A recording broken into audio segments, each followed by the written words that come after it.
Hello everyone, welcome to my channel. कैसे हो आप सब? आई होप आप सब बहुत ही अच्छे होंगे। तो फ्रेंड्स, इस वीडियो में मैं बात करूंगी जो एनटीए यूजीसी नेट का सिलेबस है हिस्ट्री। तो ये हिस्ट्री का सिलेबस मैं डिस्कस करूंगी इस वीडियो में। तो फ्रेंड्स, इससे पहले भी जो मैंने वीडियो बनाए हुए हैं उसमें मैं डिस्कस किया हुआ है पेपर 1 का सिलेबस कैसा कैसा होता है, कैसे हम सबको प्रिपेयर करना होगा। तो फ्रेंड्स, ये वीडियो तो बिगिनर है उसके लिए बहुत ही इम्पॉर्टेंट रहेगा।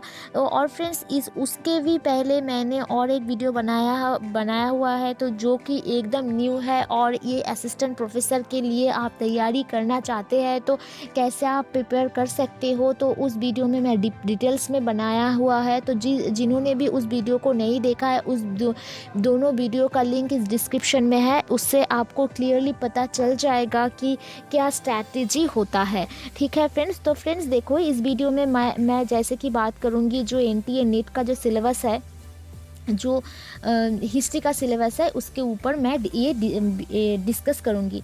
ठीक है फ्रेंड्स, तो देखते रहिए। तो फ्रेंड्स, जैसे कि हम सब जानते हैं कि पेपर 1 में 10 यूनिट रहता है, तो वैसे ही हिस्ट्री में भी 10 यूनिट रहता है। ठीक है फ्रेंड्स। तो फ्रेंड्स देखो, ये फर्स्ट जो है पढ़ना होगा जो कॉन्सेप्ट, आइडियाज़ एंड टर्म्स में। तो फ्रेंड्स यहाँ पर देखो, ये आप स्क्रीनशॉट भी ले सकते हो या फिर यूजीसी साइट से भी ये PDF डाउनलोड कर लेना। तो फ्रेंड्स, जो कोई भी एग्ज़ाम आप प्रिपेयर कर रहे हो तो उससे सबसे पहले ये ज़रूरी हो जाता है कि आप सिलेबस को जान लो, उसके बाद ही अच्छे से प्रिपेयर हो पाओगे। तो देखो फ्रेंड्स, ये देखो कॉन्सेप्ट, आइडियाज़ और टर्म्स के ऊपर जो है वो देखो यहाँ पर बहुत सारा कॉन्सेप्ट, आइडियाज़ एंड टर्म्स दिया हुआ है। तो यहाँ से ही 2 क्वेश्चन यानी कि 4 मार्क्स या 4 to 6 मार्क्स का क्वेश्चन यहाँ से बनता है। तो ये टर्म्स देखो, भारतवर्ष, सभा समिति, वर्णाश्रम, वेदांता, पुरुषास्त्र। तो फ्रेंड्स आप यहाँ पर देख ही सकते हो, ये टर्म बहुत ही इम्पॉर्टेंट है। अगर आप पहले फर्स्ट तैयारी कर रहे हो तो ये यहाँ से ही स्टार्ट करना बहुत ही इम्पॉर्टेंट है ये टर्म। और यहाँ से तो 2 से 3 क्वेश्चन रहता ही है। ठीक है फ्रेंड्स। तो इसके बाद फ्रेंड्स देखो, जो और यहाँ पर देखो, यहाँ पर भी और टर्म्स है, आइनी दशला परगना, सहाना ई मांडी, और ये मॉडर्न से कुछ टर्म्स है यहाँ पर। तो ये भी आप देख सकते हो। और फ्रेंड्स, जैसे कि मैंने बताई, यहाँ पर भी 10 यूनिट रहता है और हर यूनिट से ही यहाँ पर कोई बाउंडेशन नहीं है कि इस यूनिट से ही 5 क्वेश्चन ही आएगा, ऐसा कोई बाउंडेशन नहीं है। तो जैसे कि मैंने पेपर 1 में बताया था, तो हर यूनिट से 5 क्वेश्चन आ सकता है, लेकिन यहाँ पर कोई बाउंडेशन नहीं है। तो यहाँ पर 10 यूनिट दिया हुआ है, उसके अलावा भी ये कॉन्सेप्ट, आइडियाज़ एंड टर्म्स आप देख ही चुके हो, और यहाँ से क्वेश्चन आ सकता है।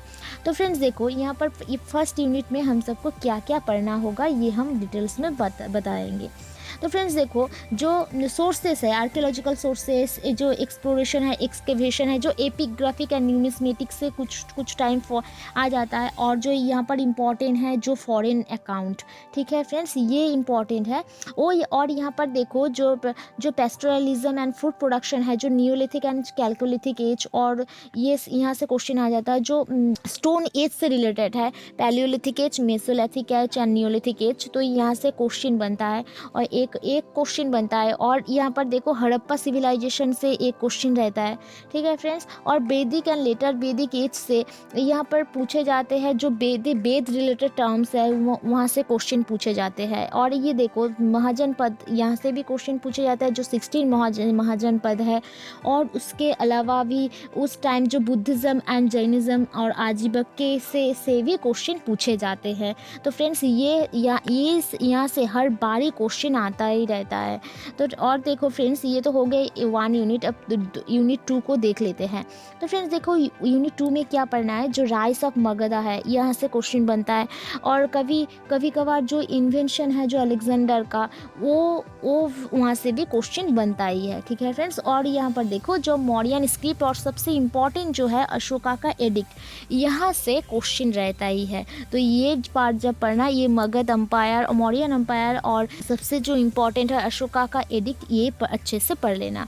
उसके बाद यहाँ पर देखो जो रीजनल पावर है, जो इंडो ग्रीक हो गया, सुंगस हो गया, सातवाहना, कुशाना, क्षत्रप हो गया, तो यहाँ से क्वेश्चन रहता है। और फ्रेंड्स यहाँ से ना जो कॉइन से रिलेटेड ये क्वेश्चन रहता है, ये सुंग से देखो, सुंग पशुमित्र जो सुंग है, यहाँ से जो कोर्ट पोइट है उससे रिलेटेड क्वेश्चन भी यहाँ पर रहता है।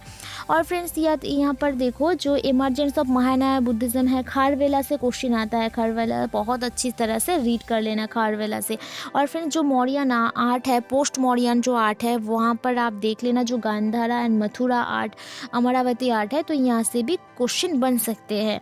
और फ्रेंड्स गुप्त बकाटक एज से कॉइन के ऊपर क्वेश्चन बहुत ही आते हैं। तो फ्रेंड्स ये जैसे कि इस 2 बार से, ये पिछले 2 बार से क्वेश्चन आ रहा है कॉइन से रिलेटेड गुप्ता एज से, तो ये भी पढ़ लेना अच्छे से, ध्यान में रख कर, ठीक है फ्रेंड्स। और हर्ष के टाइम पे भी हर्ष से भी क्वेश्चन बढ़ता है। और यहाँ पर सालंकिया, विष्णुकुंडी जो आंध्र प्रदेश के डायनेस्टी, कुछ टाइम यहाँ से भी क्वेश्चन दे देता है। लेकिन इम्पॉर्टेंट हर्षवर्धन ये बहुत ही इम्पॉर्टेंट है। और फ्रेंड्स देखो यूनिट 3 में क्या क्या पढ़ना है, जो रीजनल किंगडम है डेक्कन का, जो गंगा, कदम्बस, ये सब चालुक्य, यहाँ से ना 1 से 2 क्वेश्चन रहता है यहाँ से। जैसे कि बहुत ही इंपॉर्टेंट हो गया राष्ट्रकूटास, चालुक्यस, तो पल्लवस, चेरास एंड चोलास, यहाँ से एक क्वेश्चन बन सकता है, मतलब आते हैं यहाँ से क्वेश्चन। और यहाँ पर देखो जो ईस्टर्न इंडिया में है, जो बंगाल, जो सेनास एंड बंगाल हो गया, पाला एंड सेना डायनेस्टी, यहाँ से क्वेश्चन बनता है। और फ्रेंड्स यहाँ पर देखो नॉर्थ इंडिया का जो डायनेस्टी है वो बहुत इंपॉर्टेंट है, हर बारी रहता है। गुर्जर प्रतिहारा से, गुर्जर प्रतिहारा बहुत ही इंपॉर्टेंट है, ठीक है फ्रेंड्स। और गढ़वाला से भी आते हैं, बहुत ही इंपॉर्टेंट है। और फ्रेंड्स ये जो परमारा, ये कलचुरी, ये से ना क्वेश्चन बन सकता है क्रोनोलॉजिकली ऑर्डर, सीक्वेंस में क्वेश्चन, राजा का नाम दिया हुआ है वो सीक्वेंसली, वो क्रोनोलॉजिकली अरेंज करना पड़ता है, ये सब आता है।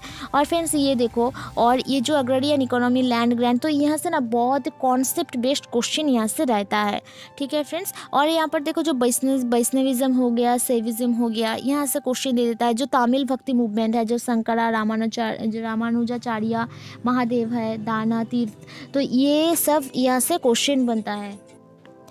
और फ्रेंड्स आप एक यहाँ पर देख ही सकते हो, जो यहाँ पर जो ट्रैवलर का अकाउंट है वो बहुत ही इंपॉर्टेंट हो जाता है। जो गजनी के टाइम पे जो अल्बिरूनी का जो अकाउंट है ये बहुत ही इंपॉर्टेंट है। अल्बिरूनी का जो अकाउंट है वहाँ से भी क्वेश्चन बनता ही है, और ये बहुत अच्छे से आप कर। यूनिट 4 देखो, यूनिट 4 में क्या क्या पढ़ना है। सोर्सेस से क्वेश्चन आ जाता है, कि कौन सा बुक का राइटर कौन है, ये आ जाता है यहाँ पर। और फॉरेन अकाउंट यहाँ पर बहुत ही इंपॉर्टेंट हो जाता है। और फ्रेंड्स देखो जो दिल्ली सल्तनत में है, दिल्ली सल्तनत में दास वंश से शुरू कर जो खलजी हो गया, जो तुगलक हो गया, हर डायनेस्टी से एक क्वेश्चन आता ही है।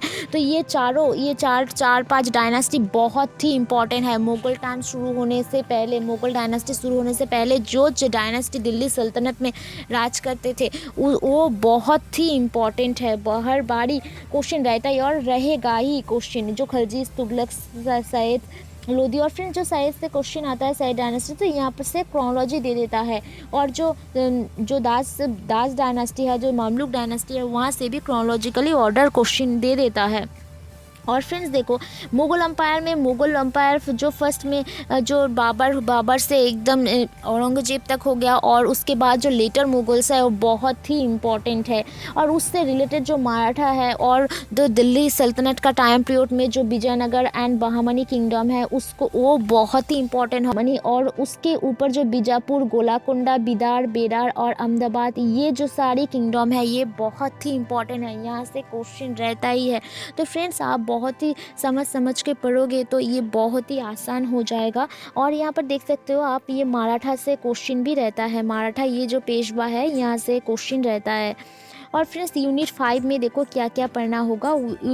जो दिल्ली सल्तनत का जो नेचर है स्टेट का, वो पढ़ना होगा। यहाँ से उतना ज़्यादा क्वेश्चन नहीं रहता है, लेकिन फिर भी आप देख लेना जो। और ये यहाँ से ये इम्पॉर्टेंट हो जाता है, मुगल एडमिनिस्ट्रेशन एंड जो एडमिनिस्ट्रेशन इन द डेकान है वो इम्पॉर्टेंट हो जाता है। जो विजयनगर है, जो विजयनगर एंड बहामनी का जो एडमिनिस्ट्रेटिव सिस्टम है वो बहुत ही इम्पॉर्टेंट है। और जो मराठा एडमिनिस्ट्रेशन का सबसे बड़ा इम्पॉर्टेंट जो टॉपिक है वो है अष्टप्रधान, ये भी बहुत ही इम्पॉर्टेंट है। और फ्रेंड्स साथ यहाँ पर देखो जो इंटर स्टेट रिलेशन है ड्यूरिंग द सल्तनत एंड मुग़ल पीरियड में वो बहुत ही इंपॉर्टेंट हो जाता है। जैसे कि मुग़ल टाइम में जो राजपूत से रिलेशन कैसा था, यहाँ से भी क्वेश्चन बनता है। और फ्रेंड्स जो एग्रीकल्चर प्रोडक्शन है यहाँ से ना कॉन्सेप्ट बेस्ड क्वेश्चन बनता है। हो गया। तो फ्रेंड्स ये हो गया यूनिट 5 से क्वेश्चन। और फ्रेंड्स देखो यूनिट 6 से क्या क्या पढ़ना होगा, कौन सा टॉपिक बहुत ही इंपॉर्टेंट है ये देख लेते हैं। तो फ्रेंड्स यहाँ पर देखो सूफीज़म बहुत ही इंपॉर्टेंट है। सूफी से हर क्वेश्चन बनता है हर टाइम। जो भक्ति मूवमेंट है शैविज़म, वैष्णविज़म एंड शक्तिज़म, तो फ्रेंड्स यहाँ पर भक्ति मूवमेंट से डायरेक्ट क्वेश्चन पूछ देता है। मतलब वो जो चैतन्य देव है, जो कबीर है, नानक है, उससे ही क्वेश्चन पूछ देते हैं। और फ्रेंड्स यह पर सिख मूवमेंट पे आप गुरु नानक से क्वेश्चन पूछे जाते हैं, बहुत ही इंपॉर्टेंट है। नानक की आप देख ही सकते हो, इस बार भी क्वेश्चन आया था नानक से और गुरु नानक जी से। और फ्रेंड्स यहाँ पर ये सारा उतना इंपॉर्टेंट नहीं, मद्रासा से क्वेश्चन बन सकता है। और फ्रेंड्स जो आर्ट है, स्कूल पेंटिंग, राजस्थानी, पहाड़ी, गढ़वाली, तो यहाँ पर ना कुछ टाइम ये दे देता है, ये यहाँ से एक क्वेश्चन ही रहता है इस टाइप का। और फिर आर्ट एंड आर्किटेक्चर में जो मुग़ल आर्किटेक्चर है बहुत ही इंपॉर्टेंट है, यहाँ से कुछ टाइम से हर बारी आ रहा है ये क्वेश्चन। और फ्रेंड्स देखो यूनिट 7 को देख लेते हैं। यूनिट 7 में पढ़ना है हम सबको मॉडर्न पढ़ना है, ठीक है फ्रेंड्स। मॉडर्न इंडियन हिस्ट्री में जो सोर्सेस हो गया, यहाँ से भी सोर्सेस और फ्रेंड्स ना जो मॉडर्न से जो क्वेश्चन आता है ना वो एकदम ही फैक्चुअल बेसिस क्वेश्चन आता है। और फ्रेंड्स देखो यहाँ पर जो राइज ऑफ ब्रिटिश पावर जो कब जो ब्रिटिश कब आया था, जो डच आया था, पर्तुगीज, फ्रेंच, ब्रिटिश, आप यहाँ पर देख ही सकते हो। ये चारों ही बहुत इंपॉर्टेंट है। और उसका एक्सपेंशन कैसा हुआ इससे क्वेश्चन आता है। और फ्रेंड्स ये बहुत ही इंपॉर्टेंट है, जो ब्रिटिश रिलेशन है प्रिंसिपल इंडियन स्टेट से, जो बंगाल, अवध, हैदराबाद, मैसूर हो गया इससे। फ्रेंड्स जो रिवॉल्ट है 1857, तो यहाँ से बुक का नाम या फिर कोई थॉट क्वेश्चन ये पूछ दे, ये आता है। और friends local self government, constitutional changes, ये बहुत ही इंपॉर्टेंट है, ये पढ़ लेना बहुत ही इंपॉर्टेंट है, यहाँ से भी क्वेश्चन बनता है। और फ्रेंड्स 8 में देख लो यूनिट 8 में क्या क्या पढ़ना होगा। जो फ्रेंड्स यहाँ पर देखो commercialisation of agriculture, land rights, irrigation system, यहाँ से भी कॉन्सेप्ट बेस्ड और बहुत ही डायरेक्ट क्वेश्चन ही रहता है, ठीक है फ्रेंड्स। जो ब्रिटिश इंडस्ट्रियल पॉलिसी है, ट्रेड यूनियन मूवमेंट है, ये यहाँ से ये देखो। और यहाँ पर जो एक्सचेंज है, रेलवेज, रोड का ट्रांसपोर्टेशन, यहाँ से आता है। जो फेमाइन्स है, जो एपिडेमिक्स है, गवर्नमेंट पॉलिसी, इसके लिए गवर्नमेंट क्या फेमिन के लिए क्या क्या पॉलिसी अप्लाई किया था, वो बहुत ही इंपॉर्टेंट हो जाता है यहाँ पर। और फ्रेंड्स यहाँ पर देखो यहाँ पर तो और रेनेसा, ये इमर्जेंस ऑफ मिडिल क्लास, यहाँ से आ जाता है एक क्वेश्चन। और फ्रेंड्स यहाँ पर देखो जो प्रिंटिंग प्रेस है, तो ये इंपॉर्टेंट हो जाता है यहाँ से यूनिट 8 में। ये प्रिंटिंग प्रेस जो जर्नलिस्टिक एक्टिविटी है, ये इंपॉर्टेंट हो जाता है, यहाँ से देख लेना। और फ्रेंड्स देखो यूनिट 9 में क्या पढ़ना है, जो नेशनलिज्म है, जो नेशनलिज्म राइज हुआ वो वहाँ से वो है इम्पॉर्टेंट। और जो इंडियन नेशनल कांग्रेस है वो इम्पॉर्टेंट, ये फाउंडेशन, ये ईयर पढ़ लेना। 1885 से लेकर जो 1920 का अंदर जो प्रोग्राम हुआ ideological of the Indian national Congress में, वो इम्पॉर्टेंट हो जाता है। और फ्रेंड्स ये स्वदेशी एंड स्वराज जो है, जो गांधीयन मास मूवमेंट है, जो सुभाष चंद्र बोस से रिलेटेड है, ये क्वेश्चन आ जाता है। और फ्रेंड्स यहाँ पर ये डिप्रेस क्लास मूवमेंट, ये बहुत ही इंपॉर्टेंट है, डिप्रेस क्लास से आता है। और फ्रेंड्स यहाँ पर कम्युनल पॉलिटिक्स, जैसे कि मोहम्मद अली जिन्ना या मुस्लिम लीग से क्वेश्चन रिलेटेड आ जाता है। यहाँ पर पार्टीशन भी जिससे रिलेटेड क्वेश्चन आ जाता है। और ये यहाँ से फ्रेंड्स एक क्वेश्चन दे देता है, जो इंडिया आफ्टर इंडिपेंडेंस के बाद क्या क्या हुआ था, जूनागढ़ से कश्मीर, हैदराबाद से रिलेटेड प्रिंसिपल स्टेट से रिलेटेड क्वेश्चन है, वो से दे देता है। और फ्रेंड्स BR अम्बेडकर भी बहुत ही इम्पॉर्टेंट है, यहाँ से क्वेश्चन दे ही देता है। और फ्रेंड्स यहाँ पर देखो नेशनल प्लानिंग कमीशन, और फ्रेंड्स यहाँ पर देखो पंचशील, ये बहुत ही इम्पॉर्टेंट है, तो ये आफ्टर इंडिपेंडेंस ये पढ़ लेना, बहुत ही इम्पॉर्टेंट है ये पंचशील से क्वेश्चन, फॉरेन पॉलिसी में पंचशील सबसे इम्पॉर्टेंट है, यहाँ से क्वेश्चन बन सकता है। तो फ्रेंड्स और यूनिट 10 में देखो, यूनिट 10 में हम लोग को पढ़ना है जो हिस्टोग्राफी है, हिस्टोग्राफी से रिलेटेड ये क्वेश्चन पढ़ना होगा यहाँ पर, ठीक है फ्रेंड्स। तो यूनिट 10 है वो रिलेटेड है हिस्टोग्राफी से। तो फ्रेंड्स यहाँ से ना हिस्टोग्राफी से तो 5 क्वेश्चन या फिर 3 से 4 क्वेश्चन, 2 से 3 या फिर 4 क्वेश्चन यहाँ से दे देता है। ठीक है फ्रेंड्स, तो फ्रेंड्स यहाँ पर क्या क्या पढ़ना होगा, जो रिसर्च मेथड है और जो यहाँ से क्वेश्चन कब कब बन जाता है, जो primary data and secondary data का क्या होता है ये क्वेश्चन, या फिर बुक का नाम दे देता है, या फिर जो थॉट है, थॉट बेस्ड को थॉट क्वेश्चन, जो एक कोट होता है वो कोट किसने कहा था, तो ये क्वेश्चन दे देता है। तो ठीक है फ्रेंड्स, और यहाँ पर देखो पोस्ट मॉडर्निज़म, यहाँ पर पोस्ट मॉडर्निज़म या फिर मॉडर्निज़म, ये यहाँ से क्वेश्चन बन सकता है। और फ्रेंड्स ये प्लेगरिज्म पे भी, जो आप पेपर 1 में भी ये पढ़ते हो। तो फ्रेंड्स यहाँ से टेंशन ले मतलब यहाँ से एकदम डायरेक्ट क्वेश्चन कभी कभी पूछे जाते हैं कि जो प्राइमरी एंड सेकेंडरी डेटा हो गया वहाँ से क्वेश्चन, या फिर बुक से क्वेश्चन, या फिर थॉट को कोट दे देता है और ये कोट किसने कहा था, ये यहाँ से ये 3-4 क्वेश्चन ऐसा बनते हैं। ठीक है फ्रेंड्स, तो आई होप फ्रेंड्स ये जो मैंने जो सिलेबस समझाया है, आई होप ये आपको बहुत हद तक क्लियर हो गया है। और फ्रेंड्स मैंने जो नेक्स्ट वीडियो बनाऊंगी उससे ये टॉपिक से रिलेटेड ही कुछ वीडियो बनाऊंगी। जैसे कि मैं यहाँ पर हो गया, देखो पहले कॉन्सेप्ट आइडिया टर्म्स से मैं बनाने की कोशिश करूँगी, या फिर मैंने नेक्स्ट जो वीडियो डालूंगी वो होगा प्राइमरी एंड सेकेंडरी डेटा के ऊपर, क्योंकि हम बहुत बार अच्छे से पढ़ लेते हैं, फिर भी हमारे मन में ये डाउट रह जाता है प्राइमरी एंड सेकेंडरी डेटा। और ये टॉपिक दोनों पेपर 1 एंड पेपर 2 के लिए बोथ पेपर के लिए ही बहुत ही इम्पॉर्टेंट है। और फ्रेंड्स मैं ये primary data and secondary data के ऊपर ही नेक्स्ट वीडियो डालने की कोशिश करूँगी। और फ्रेंड्स और जो इसके बाद जो भी वीडियो आएगा वो सब्जेक्ट से रिलेटेड ही वीडियो आएगा, और एक बाय एक से एक कॉन्सेप्ट या फिर MCQ हो गया, या फिर कॉन्सेप्ट बेस्ड जो टॉपिक हो गया वहाँ से ही मैं डिस्कस करूँगी। आई होप इस वीडियो आपको काफ़ी हद तक हेल्प किया होगा। तो फ्रेंड्स जो भी न्यू हो इस चैनल पे, इस चैनल को सब्सक्राइब कर लेना। And thank you so much for watching this video.